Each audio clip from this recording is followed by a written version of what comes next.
Welcome to Split Reels, the podcast where we dive deep into the world of movies. I'm Brody, and with me always, Nate. What? Today we're slashing our way through the 1996 horror classic Scream. This film didn't just revitalize the slasher genre, it completely changed the game. Get ready for a metatastic journey through one of the most influential horror movies of the 90s. Nate, what are your thoughts initially when I said we were going to watch Scream to talk about? Do we have to? What are your opinion normally on horror and slashers? I love the classics. Halloween, Friday the 13th, the classic 80s, late 70s, early 80s slasher movies. As far as horror genre goes, I'm good with them. Like the movie Hereditary is a fantastic movie. I like that genre, but it's not something that I will go and seek out and be like, oh, I gotta go watch this new scary movie. All right. So you like the more elevated horror. Exactly. The classier A24 horror. Yeah, exactly. I want something to kind of mess with my brain a little bit rather than just be like, oh, look, there's some dude's leg just got cut off. I'm a sucker for slasher movies. I know they're all cheesy, corny, whatever. I like the 70s, 80s ones, but I continued to like. There's a special spot in my heart for those classic slashers. So. Yeah. Like I said, I personally already love this film, and I'm sure you all will tell by my enthusiasm as we talk about the movie. It's so nostalgic for me as some of the first horror films I watched that got me into horror, and then I went backwards and watched what they were making fun of and talking about. For sure, that's a cool, and talking about meta, a cool way to look at this then. I feel like this conversation is going to have a lot of meta commentary itself about it. You're already changing my opinion, Brody. All right, let's set our time machines back to 1996. Bill Clinton is cruising towards re-election. The Spice Girls are telling us what they really want. And everyone's glued to their TV sets watching Friends and Seinfeld, which is interesting with the casting of Courtney Cox. Yeah, I first when I saw her on this, I thought it was a cameo, and then she came back up, and I was like, oh, well, she's there again. Yeah. And she's just budding as like one of the huge stars from Friends. And then at the movies, we have Independence Day, which is blowing up the box office, as well as the likes of Twister and the first Mission Impossible. So I felt like it was very action heavy around this time of year. Yep, the classic 90s movie where they do the trailer. Imagine a time when you were doing this. And the mid-90s were also a time of high-profile criminal cases. O.J. Simpson trial just wrapped up the year before, and then the Mendez brothers retrial was making headlines. And interesting side note, they are currently making like a new biopic miniseries on Netflix about the Mendez brothers. It's called Monsters, and it's part of that anthology series. If you saw Monster, the Jeffrey Dahmer story, done by the same people, it's called Monsters, the Menendez brothers story. You should look them up. It's two brothers that had like abusive family relationship, and then they killed their mom and dad. And it was like a huge profile, like they're very wealthy and all this kind of stuff. You'll be able to watch it on Netflix soon. Oh man, that does sound pretty good. Yeah. Anyways, these sensational cases were feeding into that growing public fascination with true crime stories, which would play into Scream's exploration of media and violence. We were still talking about video games and violence, and then also just movies and violence. Does it make the killer a killer? That's interesting too. Now I'm like, my brain's connecting the dots a bit about how our generation's been in love with these like true crime stories. Making a murder. Yeah, that was... So taking all those things and seeing how our generation now loves to watch these Making a Murderer and all the other different murder exposés, it's interesting to see that. We grew up on these like classic slashers, and now we're like, we want to keep watching them, but like up the stakes. Yes. There's something about every crime, trial, whatever. That was the first podcast I ever listened to was Serial. Yeah. Exactly. Yep, me too. Right. But then going back to 1996, the horror film genre, it's looking pretty dead. Like you said, slasher craze of the 80s has fizzled out, and horror fans were hungry for something more, something fresh. And enter Wes Craven, the maestro behind the original Nightmare on Elm Street. This time he's teaming up with young screenwriter named Kevin Williamson, which is his first screenwriting credit. And he went on to do all sorts of stuff, start a bunch of popular TV shows and other movies and stuff. Craven can't be credited for starting the slasher craze, as Freddy was the last big slasher to make it after Halloween and Friday the 13th franchises. All three of these franchises spawned endless sequels, some good, some bad, some schlop, cheesy, trashy movies. Craven didn't want to participate in all of that, even though he did produce and co-write the third one. It wasn't until the seventh movie of Freddy. Come on. Yeah, he was over it. He didn't want to be a part of it. Yeah. But seventh one, he changed his heart. That's what the guy that directed Alien did the same thing. Oh, Ridley Scott, yeah. Yeah, Ridley Scott was like, I'm done. I don't want to do sequels. And then he's like, but I do want to do sequels. I got more to tell. Right, exactly. You guys are going to watch this, make me some money. So he did all that, and then you get to see and try to do the meta horror commentary of 1994. He tried to do something very similar to that, which made Scream successful. Maybe? I really don't know about that, Brody. What, if he was too ahead of his time? I think it was, we'll get to it later. So I will say the one thing about Freddy's New Nightmare, which he tried to do like the meta commentary take on in 94, it was a good Freddy movie, but you had to know Freddy. Yeah. Where Scream, like, you don't have the baggage of 6 films where you need to get the audience invested in to understand what's going on, what they're making fun of, what they're poking at. Scream, he's poking fun at the whole horror genre. And so you just have to know the template that was the 80s horror movies. And yeah, now that you say that too, you can see the parallels that Jordan Peele takes from that. Because when you look at a movie like Get Out, that I'm a huge fan of, he does mock the horror genre. Yeah. Like, I remember watching and being like, oh, this is the one time I've watched a movie and I've screamed at it, like, run away. And they actually do the thing that they should be doing. Don't open that door. And he's like, I ain't opening that. Yeah. I mean, that even happens in the opening scene, which we'll get about. However, Williamson and Craven, 2 years later with Scream. Scream came out at the end of 1996, just before Christmas, and it flopped the opening weekend, finishing in 4th place. However, word of mouth, week after week, continued to grow it, and it eventually took home over 103 million in the States and another 70 million globally on a roughly $14 million budget. Well, that's pretty wild returns. Yeah, it is. That's a lot better than I thought it was going to do. Yeah, from a flopping opening weekend. It's because it came out like right before Christmas. So. Yeah, which is an interesting time to do horror. And I remember reading about this. They specifically chose that for horror people, like wanting to watch it, because it's normally a time they do family movies, like in Christmas and Oscar contenders. Yeah, it's something that is against that grain. Oh, we just want to fuck with people and throw a horror movie in there. Nowadays, I feel like almost every week, if you go to the movies, you can find at least one movie of almost every type of genre. Yeah, I agree. They strategically do that so that they can keep people. All right, let's jump into it. Scream opens with what might be one of the most iconic first scenes in horror history. We've got Drew Barrymore, the biggest name in the cast, like by a long shot at the time, alone in a big house, popping popcorn and getting ready to watch a scary movie. Yeah. And speaking of Drew in that scene, she was supposed to play Sydney, but bowed out of it. So she took this role, and they still gave her top billing for this, even though she's only in the first 15 minutes. I think that top billing was purposefully done to subvert audience expectations. Yeah. Yeah. And then that's what this movie does so well, is subvert our expectations. And that's what the franchise continues to do all the way up until the most recent movies. Yeah. And they suck even worse than this. I'm sorry. This is my favorite horror franchise out of all of them. Really? Come on, man. I don't disagree with that. It's got a cool following to it, but I do think there are better ones. What I think this did was, we see like the whole scene play out, the phone rings, and they had that flirty banter back and forth, whatever.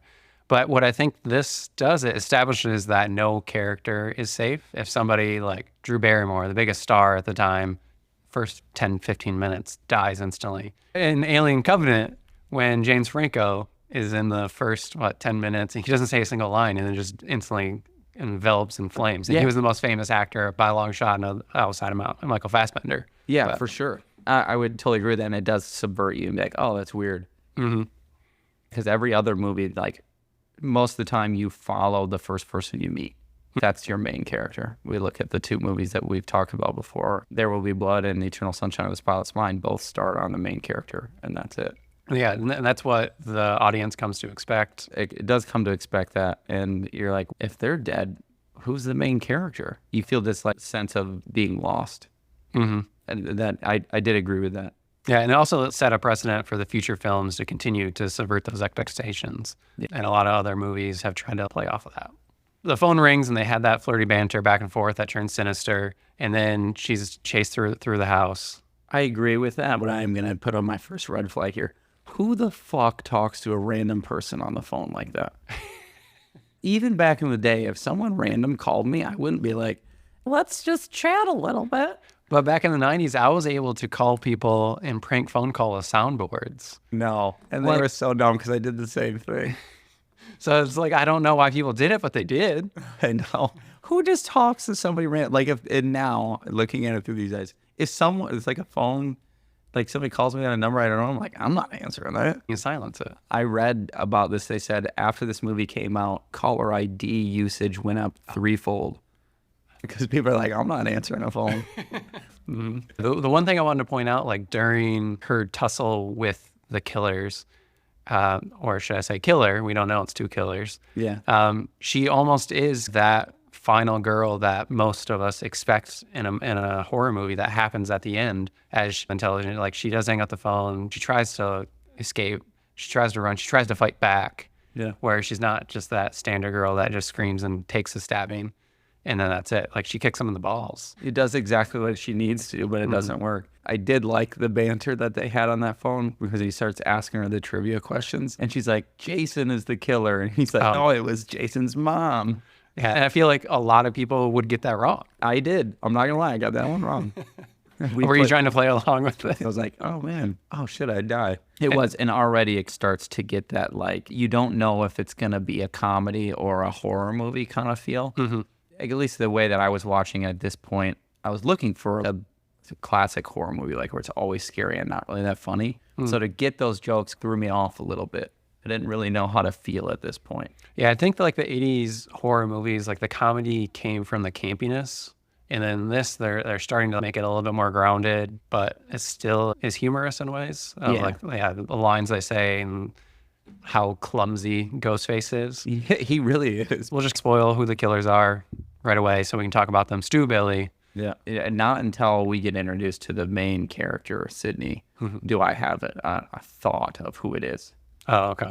And we can get to that once we get to that point. But that you have no idea who it is or what's going to happen. That's the beauty of this opening scene. And I will say that it was funny looking at it, but also already starting to mock the horror genre in a way. Because you'd think it's just the killer's just going to come in and have the silent face. But no, he's sitting there fucking with her on the phone, being like, like getting some enjoyment out of it. Yeah, and you can tell after you know who the killers are, like he is a high school kid. He doesn't know what he's doing. Yeah. This is his first kill. He's sloppy, running all, like falling over and then staying Not down. his first kill. My thought it was that it was probably Stu doing the killing and maybe Billy on the phone messing with her.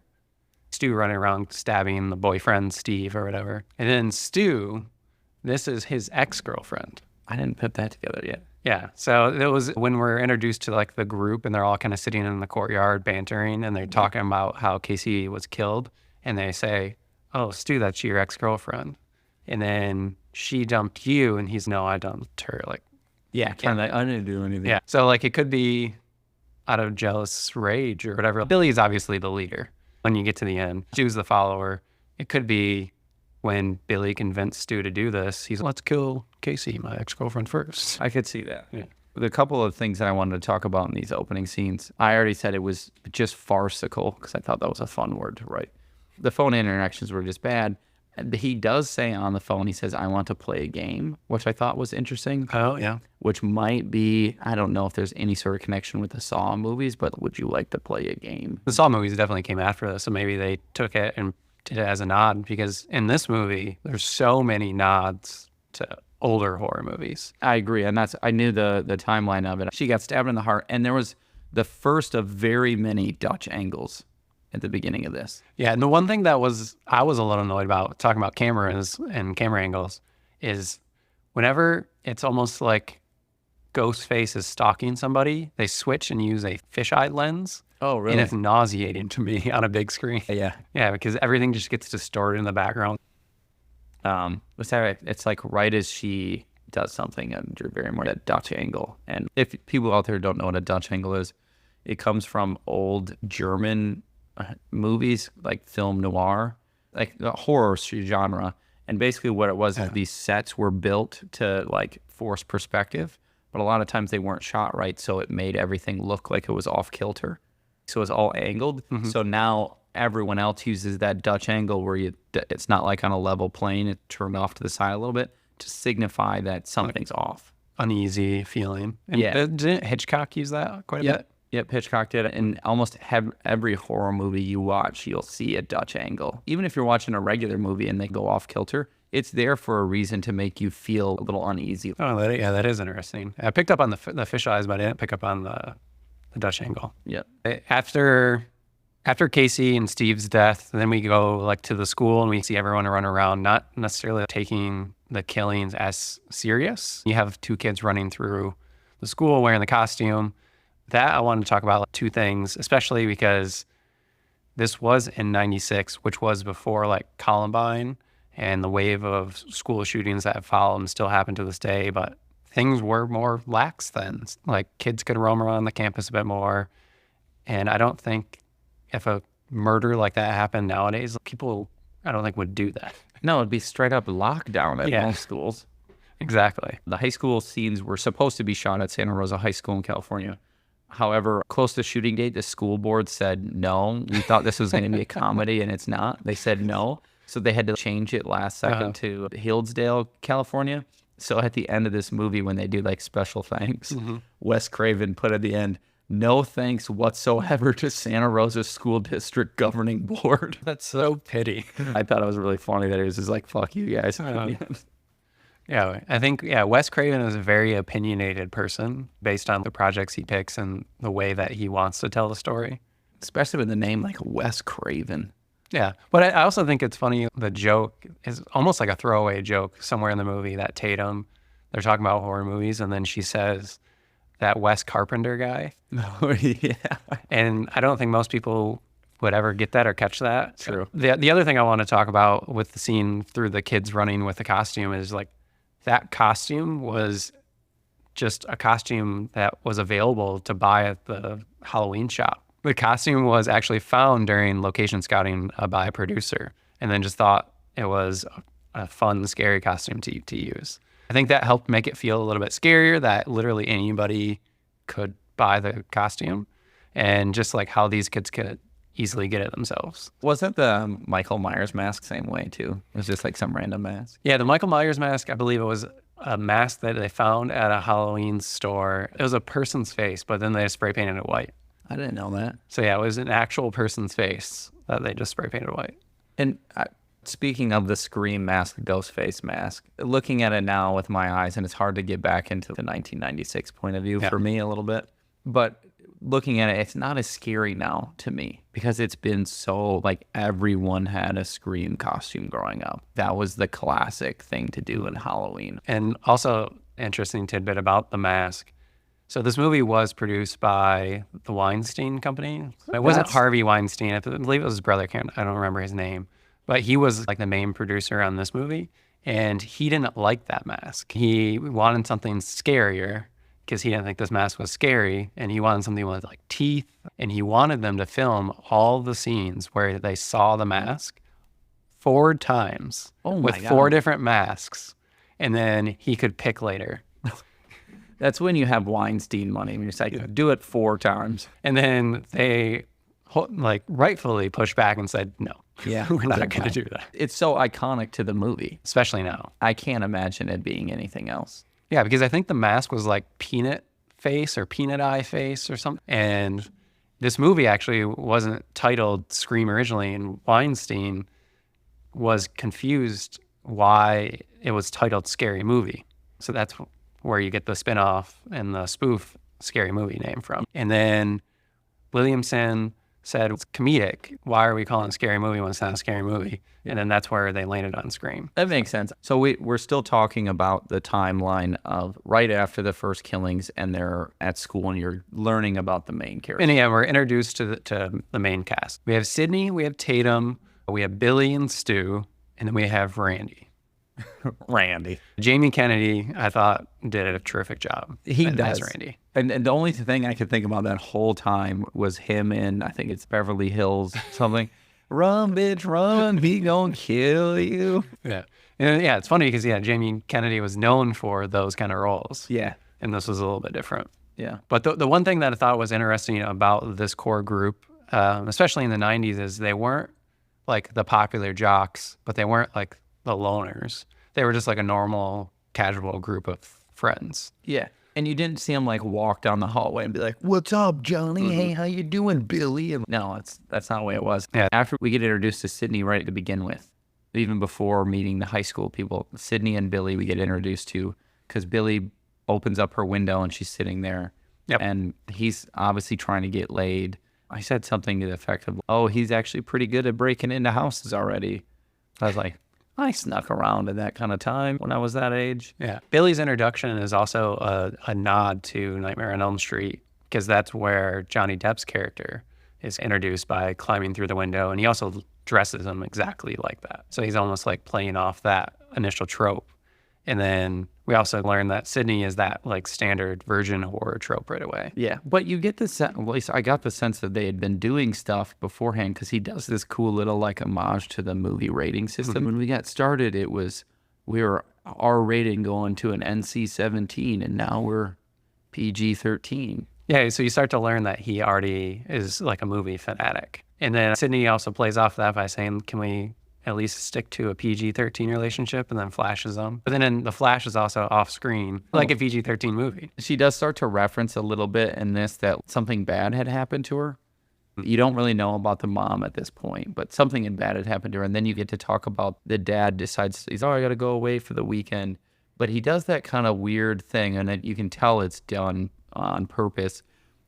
He thinks he hears screaming. Is, I thought I heard screaming. I'm trying to get in the house. Why is the door locked? And then he opens it up, and she has it like half cocked there. Oh yeah. Which gave me the instant thought, the dad's the killer. They try to after, because you get to see like a glimpse of the killer when he kills the first two people. When he goes and looks in his closet, I think it's him or it's Sydney, one of the two, you see a black robe in there. And I was like, is that his little outfit? Is they giving it away right now? Little did I know, I was actually falling for a red herring there. Yeah. I think they do a good job of that throughout the movie, of having those red herrings. And they throw suspicion on most of the cast. Yeah. It could be plausible that it could be like a Clue movie where it could be anybody. Yeah, which was fun, because there was for a while I was like, it's the dad. Then I was like, maybe it's Dewey. Dewey in the first Scream movie is one of my least favorite horror characters. Oh, yeah. He's so dumb. He's a dweeb. But the funny thing is, looking into it, this is all David Arquette. The character of Dewey was written as like a stand-up, handsome, straight shooter cop. Really? He just wanted to play it. And David Arquette was like, can I play it this way? And he's sure, go for it. And that's how he's every time you see him, he's running out with his finger on the trigger. Every scene he's in with a gun. Like a Barney. And he's loose wrist, just like waving his gun around. And then in Scary Movie, he's like the butt of every joke. Yeah, because he was at this movie. I think this was the beginning of David Arquette and Courtney Cox's relationship. Yeah, and I think some of their chemistry comes across on screen of when Gail is making that connection with David Arquette's Dewey. You can see it seemed legitimate. They both did a good job with it. So then we go back to the school. We meet the rest of the core cast. And then Sydney goes back home, and we're catching up with the news from the killings. And that's where we start to learn a little bit more about her mom's like brutal murder, rape that Casey was alluding to. When we first met Casey, she was like, these killings were bad since it's just bad.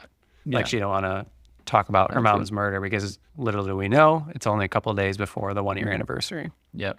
I found that scene interesting solely on the dialogue that they had, because it really dated itself on slang terms that they used. Like what?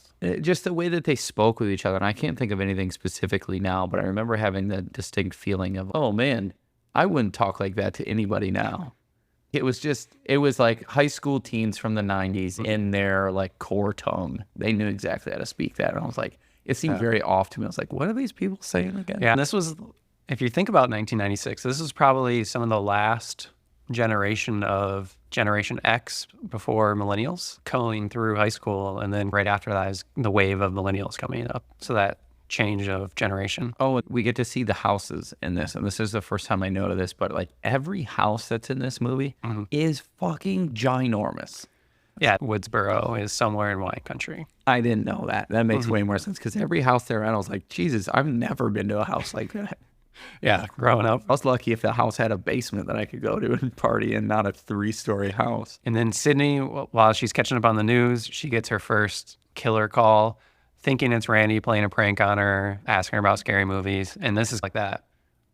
Maybe the first meta commentary, if you're not picking up on like the subtle things, where she's talking about the horror genre, currently thinking that it's always just some stupid killer going after a big-breasted girl who can't act, who can't run upstairs, shouldn't be going out to the front, or they should be going out the front door, which I thought was interesting. It was pent up and then just said really fast. Yeah. Just like exhausted by that. And it was very much, at least to me, it hit me like, oh, this movie is making fun of itself. And that's where it took me away from the like horror movie. I was like, oh, kind of like lost a little bit of it. I was like, man, I like the meta of it, but also was like, yeah, all right, this is like the second or third time that you're going at this now. This is the first like blockbuster meta movie. Yeah, true. Yeah, nobody has done it up until then, but since Scream has come out, this format has been copied time and time again. Very true. Yeah, like you said, even Jordan Peele is like playing into that meta commentary. We have Ready or Not recently, if you've seen that. Yep. And funny enough, those directors, that was like their first movie when they were directing duo Radio Silence or something. And they did Ready or Not, which was meta horror commentary. And then they got hired on to reboot Scream. Oh, really? Yeah, so they helped write and directed Scream in 2022, which was Scream 5. But that title itself was also a play meta commentary take where horror movies were at that time in 2022. Yeah. Because everybody was rebooting the movies Texas Chainsaw, Friday the 13th, and they're just calling the first name or the first movie. I think my favorite movie that is meta horror is The Cabin in the Woods. Yeah. That movie's great. And you can see the parallels taken from this. Without this movie, there wouldn't have been A Cabin in the Woods. Yeah, not in that same way. I really did enjoy that one. And I can see the parallels with this. Oh, and then during the phone call, this is where we finally see what Sydney gets like attacked by Ghostface. Mm-hmm. Why do this? Is he just trying to scare her, or is he actually trying to kill her? Because if he was trying to kill her, then that would ruin his entire plan of the 1-year anniversary thing. Yeah. So I don't know what he's trying to do here. Yeah, because the only thing I can think of is he was trying to scare her to make her not want to be at home alone. True. So that would make her more willing to go to the movie. But then that's maybe giving them a little bit too much credit because they're not smart. No, they're dumb. There are so many dumb things they do throughout the movie. There was one part in that scene where the ghost face is chasing her through the house and she's like trying to call the cops, but can't do it. And then she gets on the computer and like texts. Yeah, there is a service, TTY. I don't know exactly what it stands for, but it's a service made for people that can't speak. Yeah, and I, as a child, was abusing that system to make prank phone calls. But it was a free service that you could go on and type in a phone number, and you would be connected to an operator that would translate everything back and forth between the two parties. So you would type, they would talk to the person, and vice versa, receive it and type it. No way. Yeah. I had no idea you could do that. I loved prank calling people. Yeah. That was like my go-to. The service is, I think it's a government ran service that we were abusing. But now you need to like create accounts and provide information. Before you didn't need to create an account. You could just get on there. Get on, just instantly. How would that work for 911 though? What if the operator was in Washington, D.C. and you typed it in IP address? People really weren't spoofing them, but back then as much. Anyway, sorry for the tangent on that one. Yeah. So Ghostface is chasing Sydney through her house. Yep. The door is locked, and what's his name tries to come, and he said, "I heard screaming." Oh, yeah. Billy pops up out of the window and said, "Yeah, I heard screaming," saying the same thing that the dad said earlier, which kind of gave me the thought at this point that there was two killers. Maybe it was the dad and the boyfriend. Oh, colluding together. And I know watching this movie now and how meta it is, and I don't want to keep saying meta over and over in this thing, but like how self-aware it is. I knew that was there for a reason. I was like, oh, he used that same line to give you the idea that, oh, something's a little odd here. I think it goes to the clever writing of the movie, even though it's like cheesy and things like that. It is clever in the way Yeah. that it's written. And again, too, looking at it through 1996 eyes, this is like one of the first movies to really joke on these things. Yeah, it hasn't really been done. Like I said, maybe a New Nightmare, but not many people saw it. The twist of the phone falling out of the pocket and Sydney immediately doubting her boyfriend or running away from him. Yeah.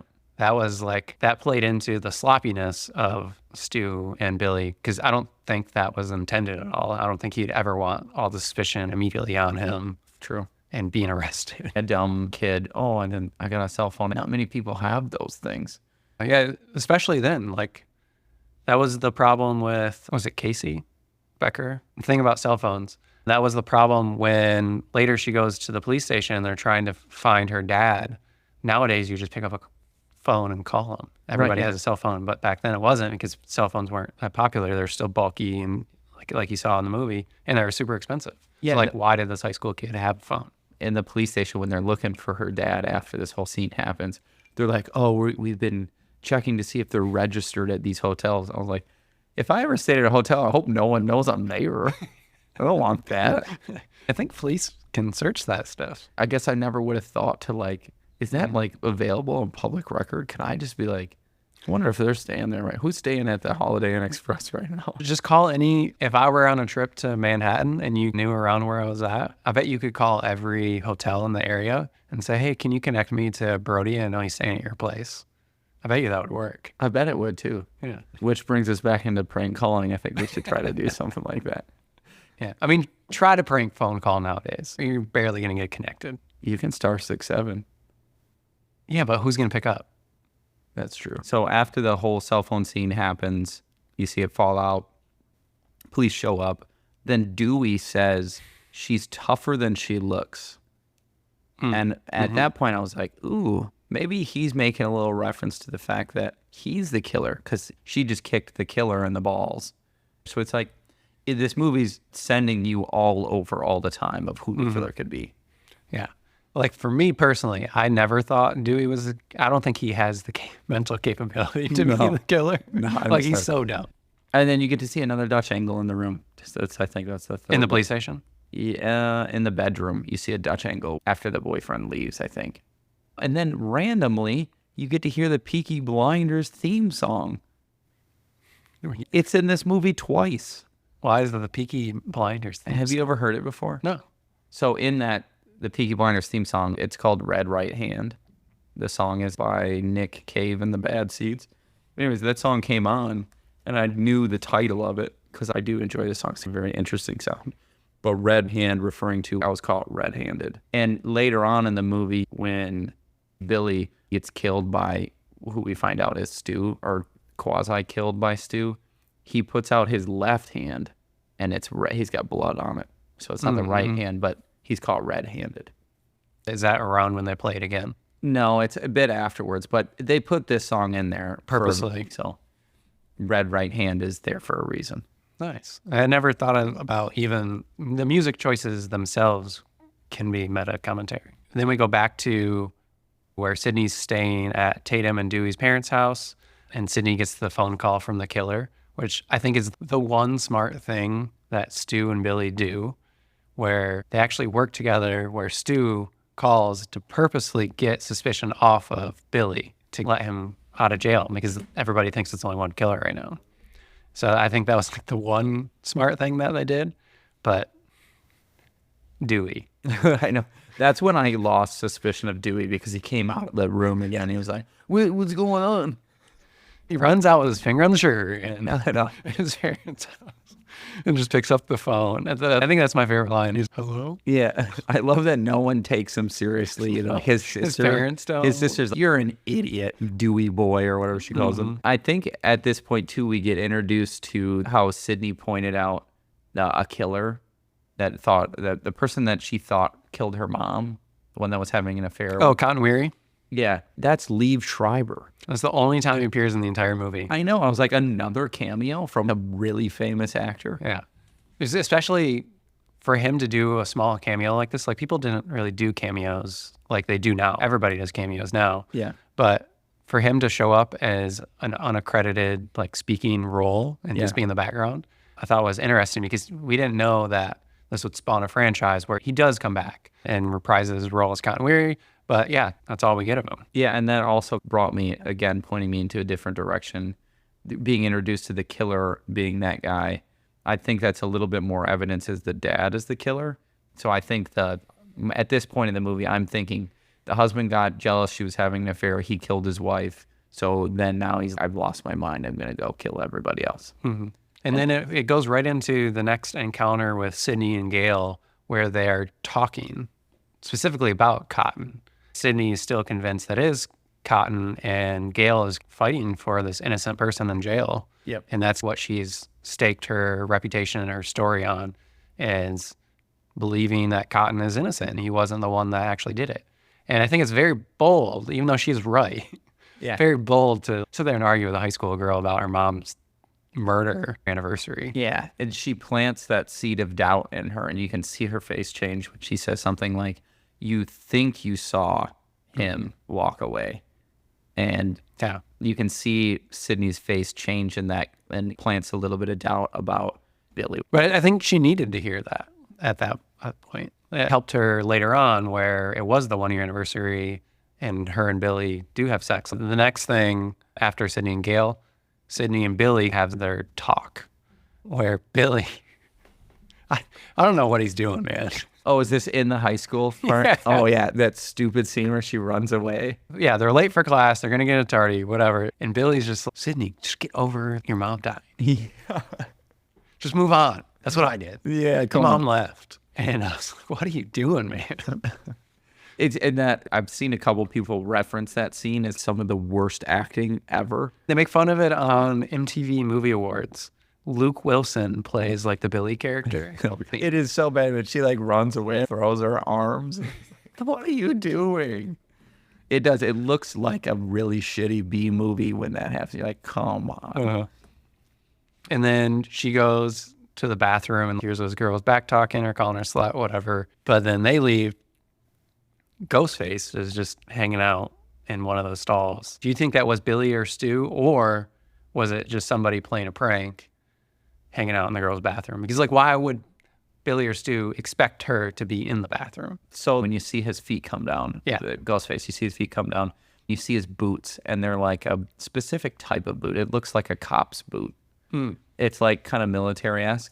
And later on in the movie, there's a scene where it cuts down to the sheriff's boots when he throws his cigarette down, and you can see it's the same style boot, which is, it's put in there to throw you off the case. I was like, oh, it's Dewey, because Dewey was one at the school at this time. So I thought that was like, oh, maybe it's Dewey again. That was like the other time where this doesn't make sense to me for the actual Ghostface to just expect her to like just be in the bathroom. I agree. There is a cut scene after this too, where because he chases her around and she gets away. And that's why later on when you see those two kids get brought in for wearing that fake mask, that's why he expels them, because he saw her reaction. Well, that's why he's so mad. That's why he's so mad, because otherwise, like if you watch, because that was beforehand, so that it's out of order. Yeah, you're like, wait, what's going on? Like, why is he so mad? And that's why. Interesting.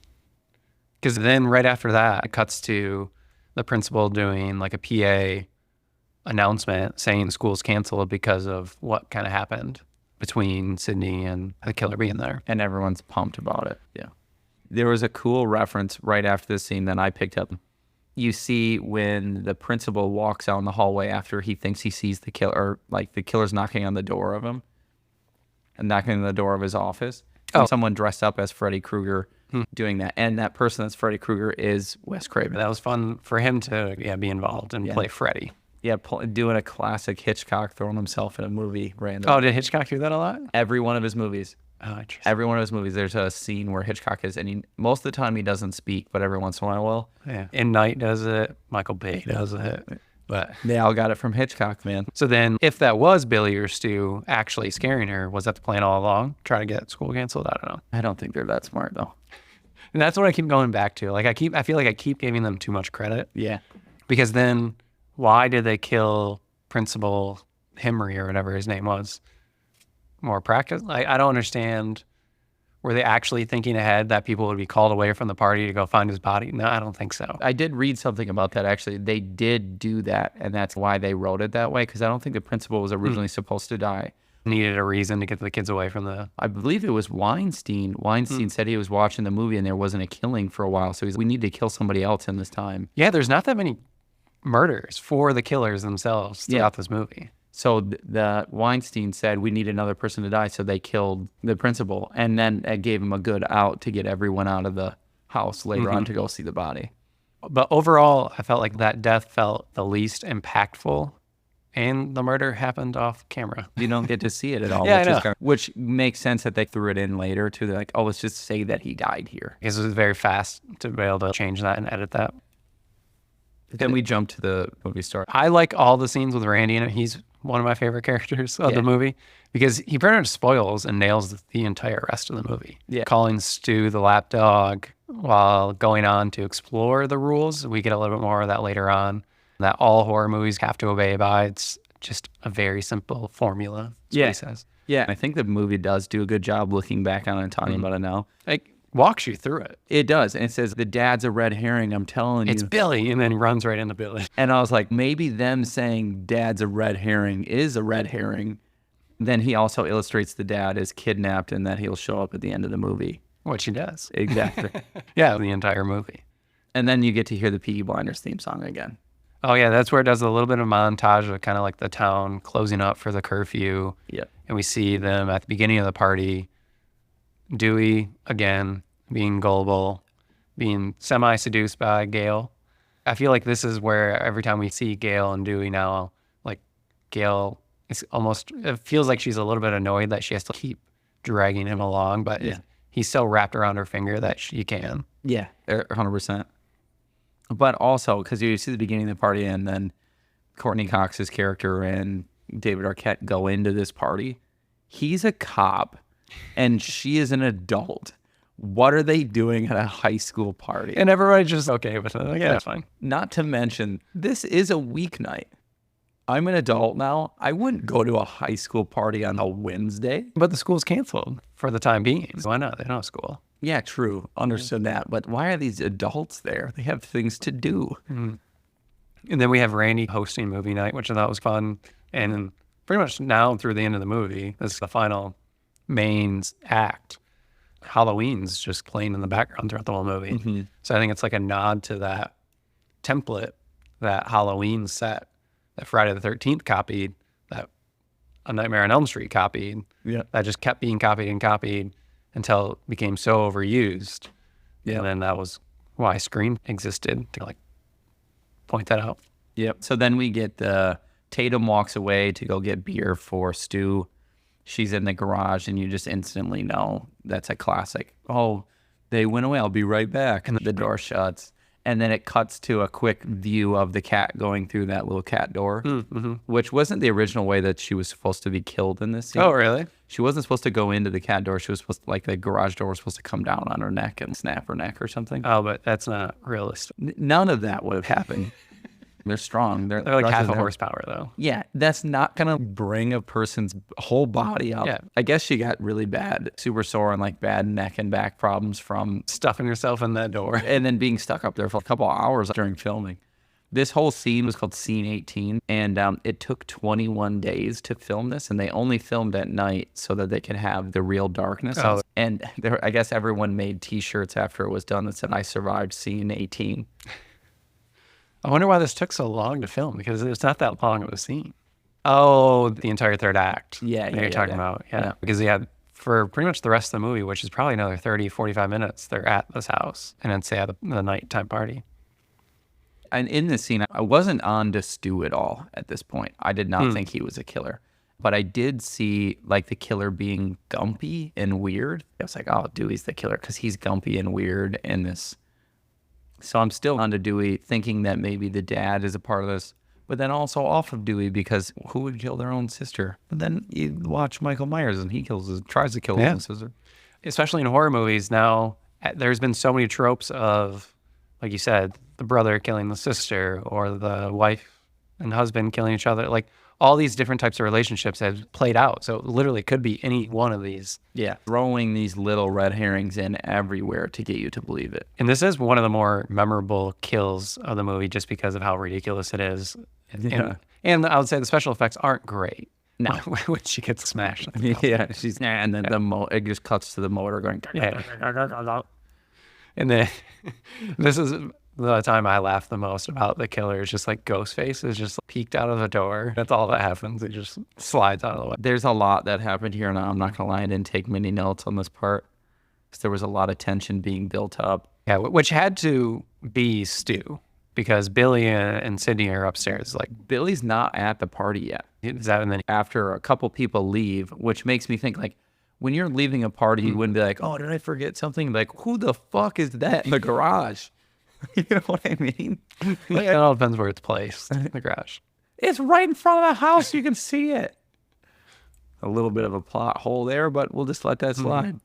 So Tatum dies, and then a group of people leave, but not everybody. Yeah. And then there's a handful of folks staying around to watch the movie. That's right. And then Jamie Kennedy starts going through the monologue of what's going on. Yep, yeah, and this is where it goes into the self-awareness that Randy has as a character throughout the whole, just explaining the virgin's role in a horror movie and also how to survive one, but also just all the rules. Don't you know the rules? What rules?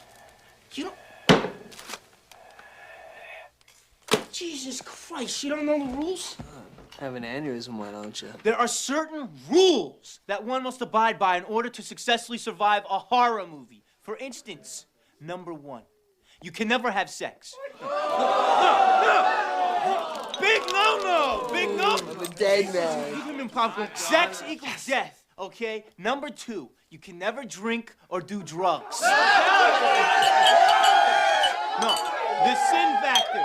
It's a sin. It's an extension of number 1. And number 3, never, ever, ever, under any circumstances say, I'll be right back. Because you won't be back. I'm getting another beer. You want one?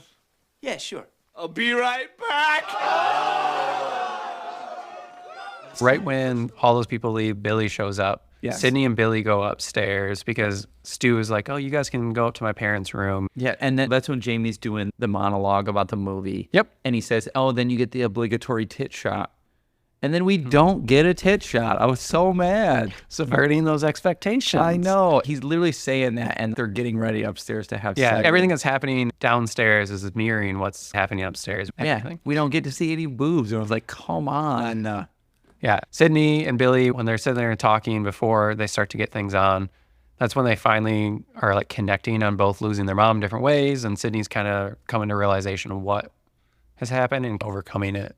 Speaking of horror movies and the way that women are treated, in old movies, they weren't treated great.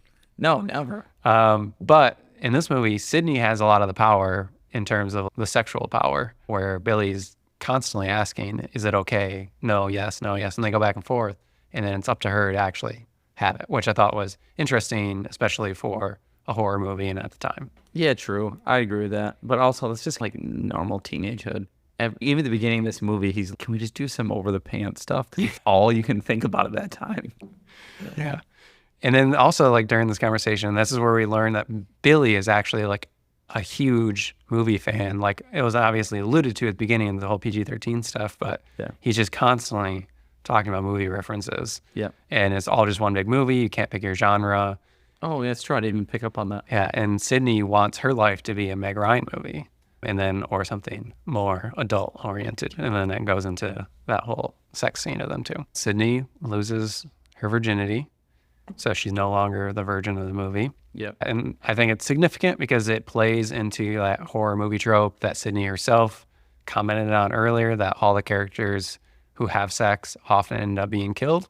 And I think that's like right at the same exact time as Jamie's talking in the basement about. Yeah, everything's mirroring each other. Yeah, like a virgin, oh, now she lost her virginity, blah, blah, blah. So you think she's going to be killed, and then the killer comes in and kills Billy. You're like, oh, whoa, he actually died. And he's like right in the middle of saying, what do I have to do to prove to you I'm not a killer? I didn't try to kill you. And then he gets stabbed by the killer. And then that's when he has the red hand. And he does a pretty good job at a death. For how bad of acting he did in the hallway scene. Oh, in all scenes, he's really not good at all. Yeah, he does that weird head tilt thing. Yes, with the eyes, and it gets this weird, different voice. And then, I don't know if you've seen any of the later ones where they bring him back as hallucinations. Oh my God. I feel like I lost you right there. Oh yeah. Yeah, I'm not into that. Sydney is being attacked again, and while Sydney got away for now, this is when everybody's learning about Principal's death. Yep. And that's where everybody leaves, essentially, except like the core main cast. Yep. And Randy's drunk, sitting there watching Halloween. And I think they do that clever use of that camera delay to have the quick death for Kenny. Who's Kenny again? Kenny was the cameraman. That was a quick death, but they didn't do enough with his neck. They cut him like on his trachea. I'm like, you're not going to die from a cut on the trachea. What wasn't deep enough? No, you got to hit the jugulars. Come on. But you do, in that scene when the kid, he's like watching the camera, there's a little nod to Jamie Kennedy as a name. He's sitting there yelling at the TV drunk. Oh, Jamie. Yeah, run, Jamie, run. Telling Jamie Lee Curtis to run. But it's actually Jamie himself. Yeah, exactly. Which I thought was pretty cool. Yeah. Oh, that is clever. I didn't even think of that. Yeah. Yeah. That is nice. Because, yeah, we're sitting there shouting to him. Yeah. Run, Jamie. Exactly. And then this is where Deputy Dewey arrives thinking he's going to save the day. I love that. Deputy Dewey. And then Gail proceeds to crash a car in a panic and knocks herself out by also bashing like Randy in the face with her cell phone. I think it was just like trying to get rid of people for the sake of the plot to continue it, because horror movies have that trope where anybody can be knocked out for any reason for an undisclosed amount of time. 100%. That makes it convenient for the plot. Yeah. And this is where that really starts to show. Have you ever been knocked out before? No. I got knocked out once. For how long? It was probably like 30 seconds. Yeah, but not for 20 minutes that it's just convenient for you to be knocked out. I know, that's what I mean. It's like you don't just die and come back to life. Like you're out cold and you're sleeping for a little bit, but you're like, you wake up and you're not like, hey, what's wrong? So Courtney Cox's character crashes her car. Then we see Dewey stumble out of the house towards Sid, and he has a knife in his back. Yeah, that's right. Yep. And this kind of goes into the reveal. We see Randy coming in and saying, hey, whatever, Stu. And then you see Billy's face, and Randy like clicks like, oh, fuck, I'm right. That's when he gets shot. Yeah. And he gets shot in the arm, not in the chest, not in the face or anything else. You're basically point blank range. How do you miss someone's head? You're like trying to kill people. It's obviously there for the plot. Mm-hmm. But in real life, I would, if I was the killer in this sense, I'd be like, I'm going to shoot you in the fucking head, not in your shoulder. Yeah, and this is where the double killer is revealed. It is a cool reveal because there's the two, Jamie Kennedy's character, Stu, are like, no, I'm not it, I'm not it, I'm not it. And then she says, fuck you both. Oh, yeah. And locks them both out. Because she's being intelligent. Like, that's the right move to make in that call. Right, which gave me that get out. Feels like, oh, she's actually listening. And also, this was one of the first horror slasher movies to have two killers. So that also subverted those expectations. Yep. And I didn't know. It was a good twist. I did not think that the boyfriend would be coming back. And I did not pin Stu at all. To have them revealed at the end, I was like, oh, nice. Yeah, and then this goes into the classic horror trope where the killers have to reveal their motive. But I think it's interesting because Billy's trying not to reveal his motive to Sydney and just wants to kill her. I think that's a little bit more sinister and realistic. Yeah, I agree with you too. And there was actually a battle between the producers on this. Because of this scene. They didn't know if they wanted to reveal a motive or not. They showed this a couple of test audiences, and it was split. So that's why Billy has a motive and the other one doesn't. Stu does not. Yeah. So you have the best of both worlds. Yeah, I think this is where Matt Lillard, like, this is where I like him a lot as a killer, and especially as an actor in this movie. I was really annoyed of him for most of the movie, but then, like, these scenes where they stabbing each other back and forth, and, like, you see him getting angry and whatnot.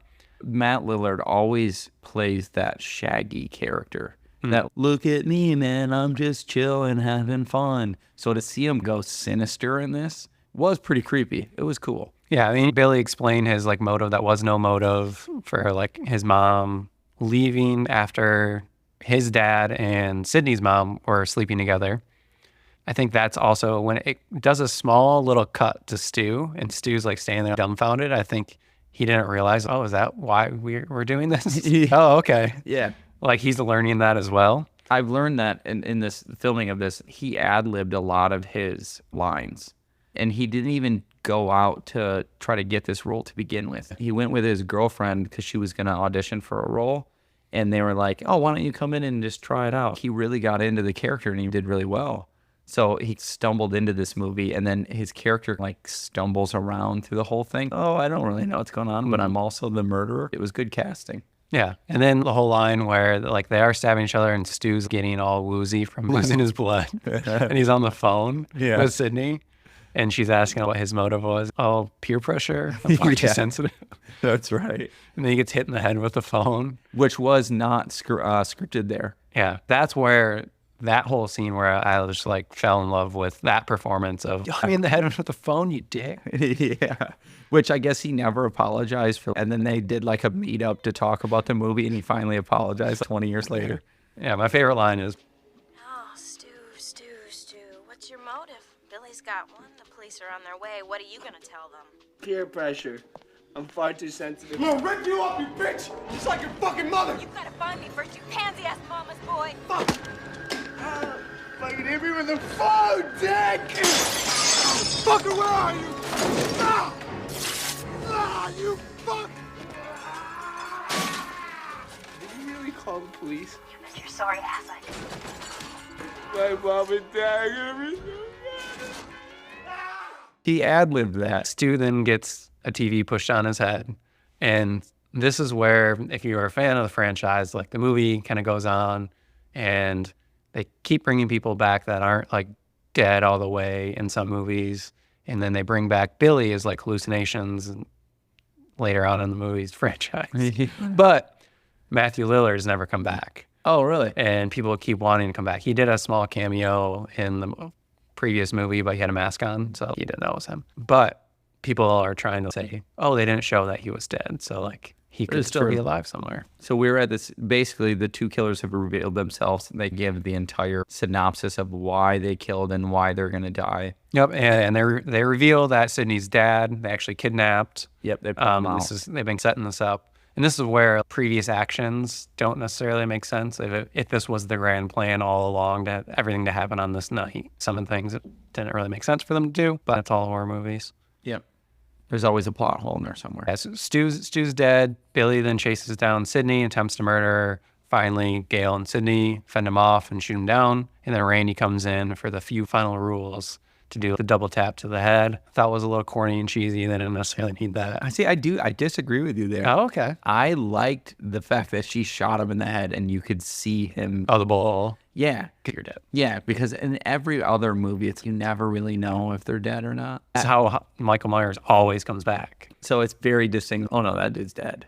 And then after Billy's shot in the head, Sydney's dad falls out with impeccable comedic timing with the music and everything. Yeah. And they're like, oh, Yeah, it feels like Full House. I know. Oh, Dad. And the thing about me, too, is I am a dad.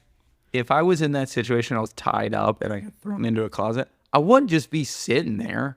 I'd be like out there, like trying to do something with my nubs. Yeah, the entire time. Yeah, and he has 3 words in the entire movie. That is like the most piece of shit dad I've ever seen in my life.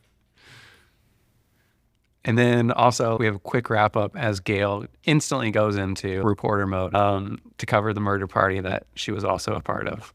And then the movie ends. We have a total of 7 deaths with 2 of them being the killers. only 5 people. It does make him a serial killer, though. And they do talk about that in the movie. They're like, oh, they need to kill a couple more to be a real serial killer. I didn't pick up on that. Yeah, it's Dewey's talking to Gail. She says, oh, what is this serial killer doing? And he clarifies, he's like, not a serial killer yet.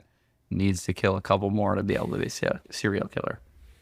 So they officially checked that off by killing 4 people. Yep. So you've got Casey Becker and Steve Orth at the beginning, which was a gruesome death for both of them. Yeah, both of them had their like intestines like strung out. Yeah. But also logistically, for them to kill Casey, drag her across that tree when her parents are home, and gut her all in 30 seconds.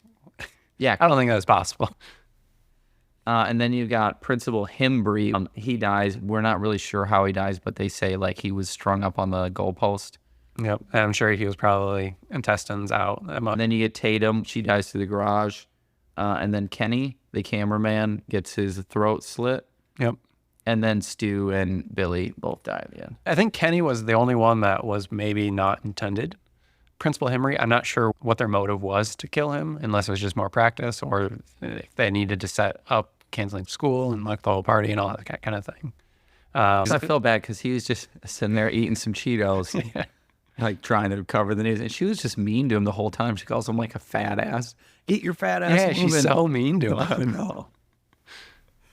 Kevin Williams, though, a couple years ago, the writer, confirmed that Billy and Stu actually had like a queer undertone to their relationship, because Williams is an openly gay man, and that is like what he felt like he could show back in like 1996 on screen and like sneak that in without any like studio interference. Had Stu just following along with whatever Billy wanted. I can see that, and then throwing in a red herring of, oh, he wants to go and have sex with his girlfriend when really he wants to go plow Stewie. And it's like, why is Stu so into him? Like, why? I've got great friends, but if any one of you guys came up to me and said, hey, you want to go murder this chick? I'd be like, get the fuck out of my face. Yeah. But it is interesting to look back in actual history and see two guys teaming up to kill people. Like we had the Mendez brothers, and then Columbine, you have the two friends where one kind of just followed the other. And that has happened time and time again. So, yeah, men are dumb. Yeah, we've all done dumb shit in high school. And then like you don't realize you're doing the dumb shit until you do the dumb shit. Why did I do that? Oh, yeah. It's not until years later and you're like, oh, God, that was actually not smart at all. So some of the things that I want to talk about were like the horror movie tropes that were still present that annoyed me. And I was just like over them, like the characters easily being knocked out by something that would literally never knock you out. That was the biggest one that annoyed me. Yeah, I would agree with that too. But going into this movie, I expected that. It's a slasher, thrasher, whatever you want to call it. I expected, oh, there's going to be some stuff in here that doesn't really make sense as far as realism goes. There's going to be a little bit that's just to progress the plot. Yeah, as a slasher, that's what slashers are, right? Yeah. And that's what coming out of the 80s was. A horror movie resembled a bad movie. Yeah, and thinking about it in the context of 1996, it was way better than the movies that have been coming out, like Jason 6 or whatever. I'm just going to see people die in a different way. The Jason franchise made it all the way to space with Jason X or whatever.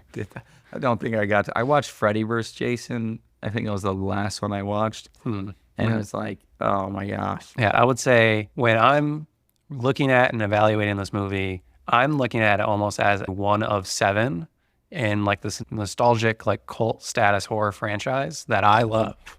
And I can't really look at it without a different lens, really. So that's why I'm curious. Do you look at it as one of several, or do you just look at it as like one of one? I see it as one of one because I don't find the sequels to be good at all.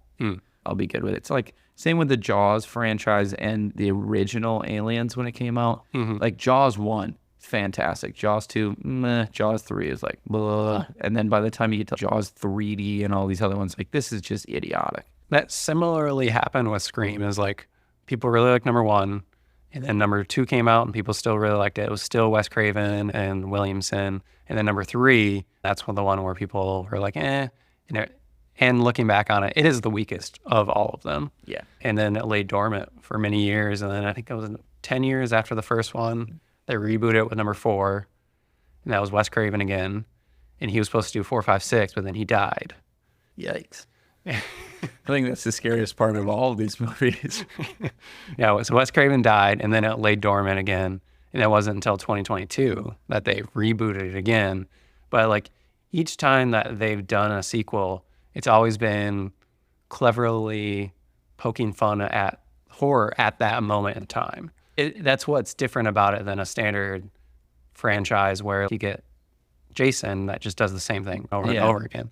This does the same thing over and over again, but it's changing with the times. I can see that part of it. The thing that really kills me about this is it's a mix between a comedy movie, and I would say more of a comedy movie than a horror movie, but comedy and horror. And it doesn't really do either of them very well, in my opinion. I don't I didn't really. It's a good movie. It's good. Or I'll reveal my rating at the end of this. It was a movie that I would watch. It has some rewatchability to it, but when it's put up to the original Halloween or Jaws or any other classic horror movie, I don't think it stands the test of time to me.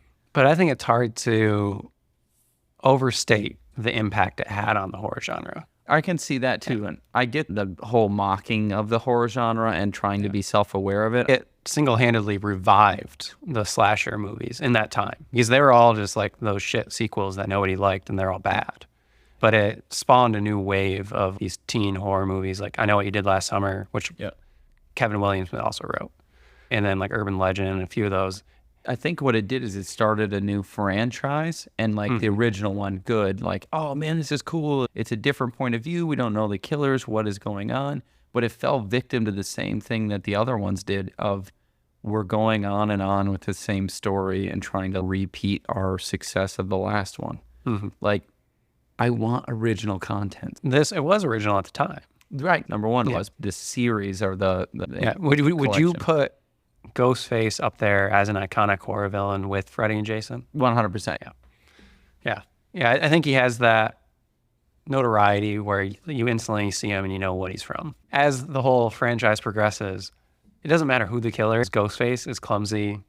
He does the exact same thing. He's dumb, falls over. And then I think that's why people love it. Yeah.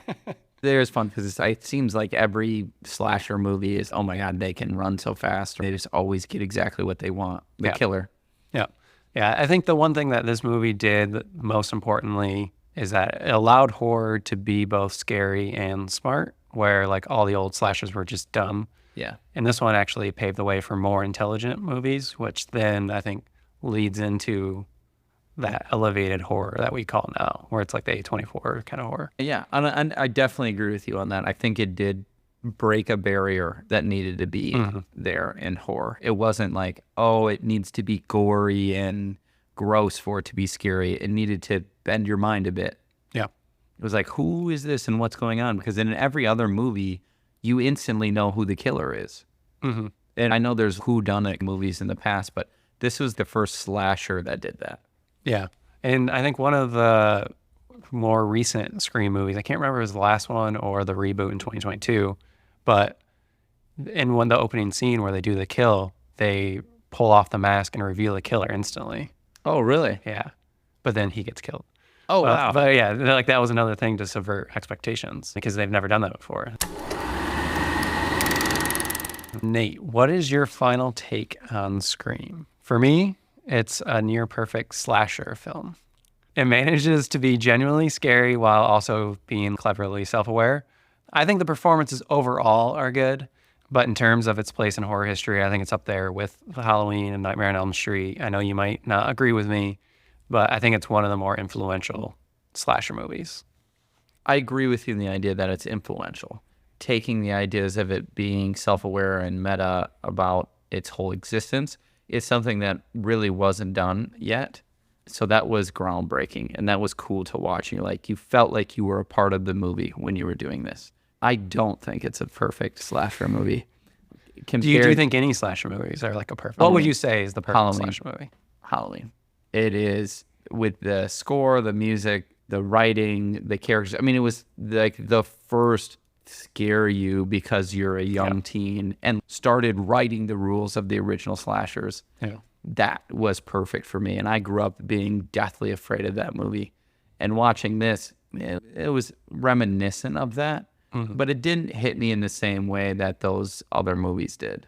So I thought it was, my final thoughts, I thought it was a good movie. It paved the way for other movies to really make the difference. I would call this the Neil Young of the grunge movement. I mean, it was very like the 90s grunge. Even the title card had that like grunge font and like the weird editing. Yeah, and I think I make that correlation with, because Neil Young's considered the grandfather of grunge, which is very interesting. When you listen to his music, it's not grungy at all, but you can see how grunge bands of the 90s spun off of that. Him and Bob Dylan was like lyrics and things spun off on that and really made differences in music. Not that Neil Young did make difference in music, but he didn't make a difference in music when it came to grunge music. So that's where I see it. It's like it was the stepping stone that was needed to break the barrier. It wasn't a good one. It's not one that I really want to watch again, but it was necessary for great movies that I've watched in the past and in the future. I'm afraid here. On our split reel scale, I'm giving Scream a 9 out of 10. Oh, Jesus Christ. Oh, man, you should be afraid. I think it's a must watch for any horror fan, and even those who usually shy away from the genre. I think it's like an easy way to get into it. I think there are times that lend itself to it could actually happen in real life, but then there are other times where it's a cheesy horror movie. Yeah. But it just has this weird nostalgia that I can't. I don't blame you on that. So, I've got movies like that too. What about you? Oh, when I first watched this, I have this method of the way I watch a movie. I watch a movie, don't touch my phone, watch it in its entirety. And then right after the movie, I'll go and read all of the IMDb information on it. And then I go into the trivia because I just find that really interesting. You can find out about how they made scenes. So when I first watched the movie, I had a rating in my head, and that was a 6. A 6. A 6. And I'll tell you this, I don't rate movies lower than a 5. So that was pretty low for me. After reading the trivia and all the information I learned about how they filmed it and what was going on in these scenes, I bumped it to a 7. Okay. So, in my point of view, and if you're running this, that's about a 50%. Because I don't rate things lower than a 5. If you do it out of a 1 out of 5 scale, that's about a 3.5. Yeah. All right. Sorry, Brody. So this is one where we will definitely have split opinions. Yeah, exactly. It was, and I do agree with you. Everyone should watch it. Go and see it, but you don't need to watch it again. We hope you enjoyed today's episode about Scream. If you have any thoughts, opinions, or favorite scares, or tell us about how dumb Dewey is, we'd love to hear from you. Share your thoughts on Instagram, TikTok, wherever. Glad you're listening. Thanks for checking in. Thank you for tuning in to Split Reels. Until next time, keep watching and keep exploring the world of cinema.